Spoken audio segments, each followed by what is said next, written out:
Please welcome back our two-time champion and defending champion, Bryson DeChambeau. Bryson, it's been a year. You were recently with us back in Pinehurst. Just kind of some thoughts on last year's win and the past year. Yeah. It's been an amazing year. So grateful to have won the U.S. Open, worked hard to win at Pinehurst, and have been playing some good golf after that. Still fine-tuning, working hard on my game. Played well this year in the majors, didn't get across the line in the Masters, the PGA. Won in Korea. It's just been a lot of fun, and the fan support, the people that, even out here this week, it's already crazy, and I love them. It's been a lot of fun. Just experiencing what the fans are giving me. It's so much energy. The only reason why I'm still here with this much energy is because of them. And even last week in Virginia, the crowds were really great and pumping me on. And am I tired? For sure. But am I excited? I'm more excited than I am tired. You were here in 2016. You were here last week. Just some reaction to the golf course and how it's playing. Yeah, I think everybody knows this is probably the toughest golf course in the world right now, and you have to hit fairways, you have to hit greens, and you have to two-putt. Worst case scenario, and when you got those putts inside 10 feet, you got to make them. So it's a great test of golf. I'm looking forward to it. I'm sure everybody else is, and I think the person that wins this week is going to hit a lot of fairways and make a lot of putts. We're going to open up to questions. Jerry on the left. Bryson, you said after the PGA that you might have to tweak some equipment, maybe the ball, because of the wind. You had some, quote, tricks up your sleeve for Oakmont. Yeah. Have you adjusted anything? Have you made any tweaks? Yeah, I've got some new irons in the bag, which have been great. I've optimized it a little bit more, so hopefully that helps with those overdraws in my irons. You never know, but they seem to have helped last week, and hopefully it aids for me this week. The golf ball is a longer discussion. That's going to be a bit of time. I'm still working on it. We think later this year I'll have a golf ball that'll be very interesting to test. If it helps, who knows? It's a test. But I'm excited to keep researching and trying and experimenting and optimizing. My goal right now is just to optimize myself to another level, and if I can't, so be it. If I can in some areas, great. We'll stay on the left with Ann. Hey, Bryson, do you ever have any issues getting motivated? And if so, how do you deal with that? I would say the only time I have low moments for me, like issues getting motivated, I guess you could say, is when I feel like there's no place to go with equipment or my golf game or swing thoughts or theories. But I somehow always seem to find a little bit of hope, give myself a little hope. And another part of it is doing it for the fans, patrons, and the people that are viewing, my stuff on YouTube. That's really what gets me up in the morning and gives me a lot of passion for this game. On the right, we're going to go Brentley and Nick. Bryson, how much have you looked into playing down different fairways like they did at the USAM a few years back? They went down, 1 down 9, 14 down 12, 3 down 4. Is that something that you've thought about doing? Not specifically, but it's a great idea. Thank you. So I'm going to go check that out now. And then I guess secondly, you mentioned the new irons. What's the biggest difference in the set that you're using now compared to what you've used in the past? Yeah, so we iterated on the design of the face. The heel's a little bit flatter on the curvature. My face obviously has some curvature on the irons, and so we're just optimizing for the gear effect on the heel and on the toe based on the mass properties that are there. So like the heels doesn't gear effect as much on an iron at my speeds, and so hitting it on the heel, it got to be a little flatter, and then the toe has a little bit more roundness on it to account for that out there. And then I moved the CG out towards the toe. I've got such heavy grips and heavy golf shaft that it moves the CG of the club all the way to the heel, and so we try to offset that with that tungsten weight on the toe. It's very simply what it is. Nick. Bryson, I was curious, with 17-year-old Mason Howell in the field, What would you tell a 17-year-old Bryson? Learn how to hit it farther. Like, I didn't realize how much of a tremendous advantage. Look, I'll say hitting it far. There's also a difficulty to it. You have to be ready. You have to be unafraid. You can't be scared of missing it offline. You have to be fearless in a sense. So, I would say a few things are patience, continue to learn, be open-minded, learn from players that know would have worked before you've come around, and also just be grateful. Like, I think that's one thing. Yeah, I was so focused when I was 17 on being the best player I could be. I lost sight of how cool it was to be traveling the country at that time and playing golf. And, I lost a little bit of that. So I would say be grateful as well, especially being in the U.S. Open at that young of an age. That was like 4 years before, 4 or 5 years before I even played in the U.S. Open. In terms of like losing that, was there a certain age where you got that perspective back? Yeah, I mean, just recently, like the past few years, losing my father was difficult. Some other stuff happened as well, and for me personally, it was a awakening moment for me to realize what I'm doing, why I'm doing it, why I'm playing this great game, and what I can do to inspire future generations. Because, look, I view my legacy as not just winning golf tournaments. I view it as how much good can I do for the game outside of playing professionally.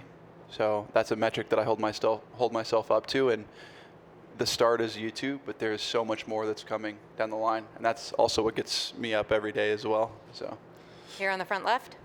Hi, Bryson.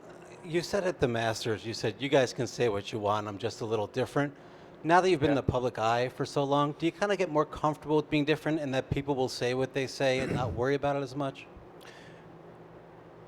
yeah, I think once I became more authentic to myself, just realizing who I am, especially doing YouTube content and being okay with who I am, I felt like I just became more comfortable and kind of let my guard down a bit, in a sense.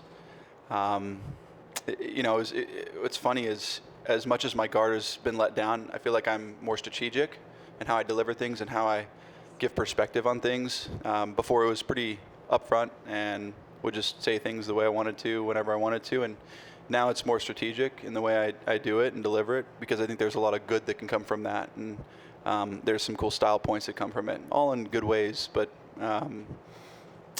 just being different, being more authentic, and having a higher passion of caring for the game of golf has really led me to believe what I believe now.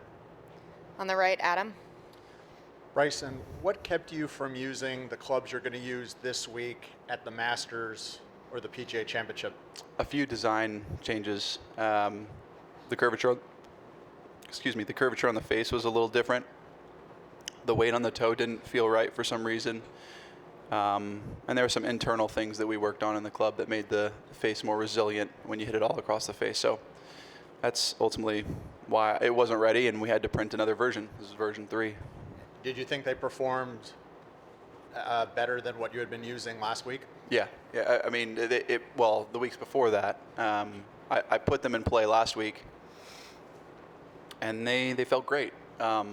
Is it going to be the ultimate answer to me winning? I mean, probably not. Like, you still got to putt well, drive it well, and everything. Well, I think will it help me on certain shots and certain conditions? I think it might. And if it doesn't, I'll go back to the drawing board and try to figure out why that occurred and continue to optimize. When you won in 2020, you thanked a ton of sponsors during your afterwards. I had a lot. How have those sponsors changed, and do you feel like LIV has affected you in any way in terms of getting sponsors? It's not been LIV's undoing. I would say that, there was a lot of sponsors, and in all honesty, like, LIV has been very freeing for me in a good way, in a really good way, where the people that want to be with us. We've got Qualcomm now, Reebok, still with Rolex. Rolex has been a great, I've had a great relationship with them for a long time, since I turned professional in 2016. So there's a few other partners, Google, I'm working with now, and if anything, it's helped almost reestablish, like, who wants to be a part of this. And I think that's really cool in my perspective, is like, who wants to be a part of the Crushers? Who wants to be a part of my YouTube content? It's almost freeing in a way, and it kind of was a reset to see who wanted to be around and who wanted to continue to support and who I wanted to support as well, continue to support. So I think it's actually been a great thing, and from a sponsorship perspective, we're starting to move now. We've got a lot of great revenue coming about, and probably in a year from now, I hope to unveil some incredible master plans of what we're going to do with the Crushers and whatnot. There's some exciting stuff down the line.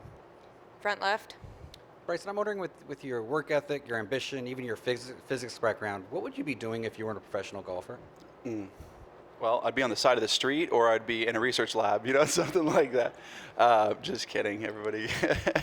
But no, I would say I'd probably be doing something around biomechanics. I'm working with Sportsbox AI right now, so I'd probably be doing something around the biomechanics and how AI integrates into it, and just researching more of the body and how it works most repeatably, most consistently, and how to become healthier as well, something along those lines.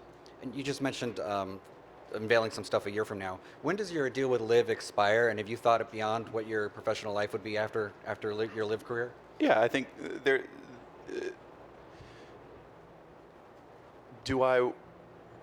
How do I phrase this? I would say that, yeah, next year is when it ends.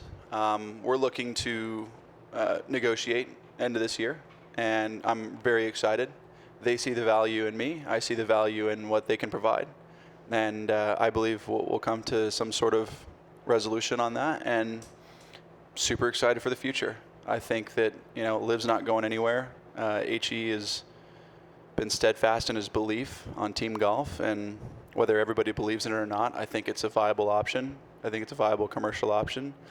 Our team has been EBITDA positive for the past 2 years, so we're starting to grow and move in the right direction, just like TGL. TGL has done a great job. They've got some teams that are making some money, and I believe there is a sustainable model out there. How it all works with a game of golf, who knows? But I know my worth. I know what LIV brings to the table, and I'm excited for the future of what golf is going to be. Few more. Rex on the right. Bryson, you said earlier, learn how to play fearlessly, especially with the driver. You also said this is the toughest test in golf. Can you be fearless on this golf course? And along those lines, what is the game plan this week? How many drivers do you think you'll hit? It depends. So how many drivers will I hit? It depends on how well I'm hitting it. I'm hitting it pretty nicely right now, a lot better than last week, so hopefully I don't have to hit that much. Can I be fearless on this golf course? Well, yeah, anybody really can. Are there times to be more reserved, depending on wind conditions, softness of greens, pin locations, you name it? Very strategic. It's not like every single hole is wing foot out here. You can't just bomb it on every single hole and blast over bunkers and have a wedge run up to the front of the green. You can on a lot of the holes, but not on every one of them. So I think this golf course, you have to be just a fraction more strategic, especially the rough is so long. I'm going to be as fearless as I can possibly be out there. I know that. Up the middle, David. Bryson, is there any added pressure being the most recent LIV player to win a major and defending your title this week?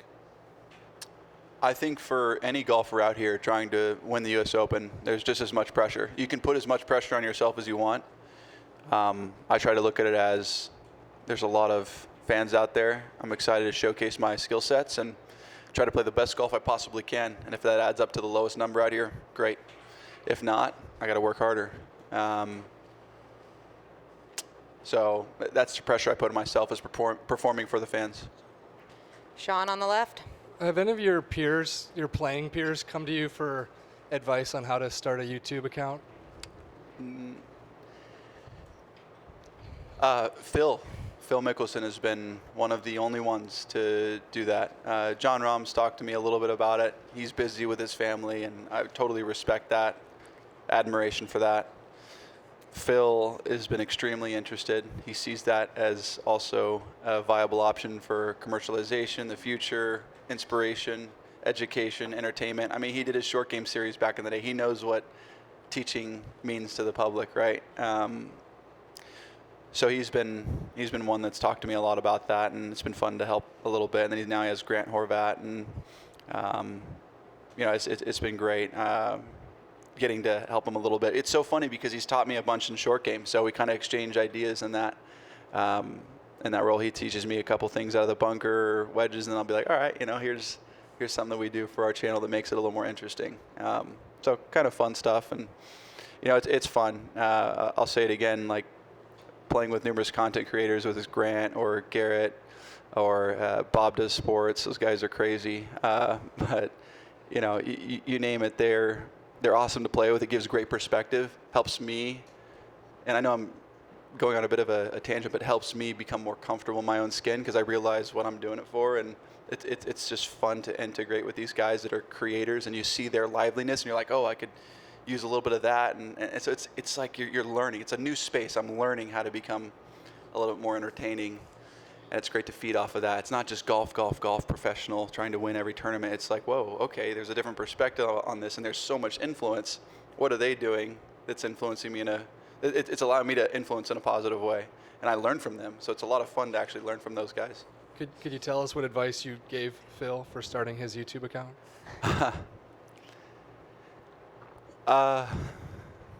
Well, first off, I said, you can be yourself. You have that creative control to be yourself, and I think that's what's so beautiful about it. And you hire the right team around you that understands you, and it frees you up to be yourself, one. And I said, two, you can do the content that you want to do. Anything you want to do, you can do it. And then three, listen to the people in the comment section. Go through, read them all, see what they want from you. And those are the things that we look at the most. That's why we've grown our channel, and I say our because it's a team. I got a team behind me. We've grown our channel to over 2 million followers now, and couldn't be more thankful. And it's literally by listening to the comment section, looking at the comments and seeing what they want. Last question. We're going to go front right here to Century First Tee Junior reporter Silas. Bryson, you have successfully reinvented the game of golf in so many different ways, both on and off the course. How do you want to be remembered? What a great question, first off. Great job. Second off, I hope that I can inspire kids like yourself that will become a gentleman one day. Kids like yourself to play golf, understand how great this amazing game is for developing relationships, and hopefully inspire you to play professionally and come out here and compete for a U.S. Open. Like that's my goal. That's what I hope a lot of us are here to do, but I know it's what I want to do. So hopefully I can do that for you and all your peers. Bryson, thanks for your time today. Thank you.